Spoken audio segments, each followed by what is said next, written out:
Well, we all know football brings generations together in many ways, but this morning in Kaukauna, generations actually taking the field together. Senior Living residents teaming up with Kaukauna high school football players for the first game of the new Senior Living Football League. Sam Goodman joining us in the studio with a look at how this game works. Sam.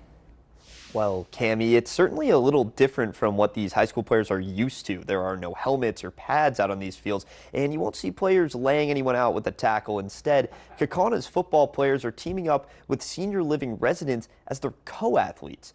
The goal is pretty simple to get out on the field, have some fun, and bring the generations together through a game they all know and love. The Senior Living Football League brings residents from St. Paul Elder Services and McCormick Assisted Living together to face off as Kaukauna athletes help them navigate the field. Games are 5-on-5 with high school players pushing their teammates in wheelchairs, and instead of tackling, players use pool noodles to make a defensive stop. And for Kaukana's activities director, there's something bigger than just a game happening here. This is a wonderful thing. I mean, we have these facilities here because of these people that are coming today. I mean, that generation, what they did for us is amazing. So to think that we're going to put some of these people back in their setting of, high school, maybe a collegiate kid, that's pretty amazing. We're really proud to do that.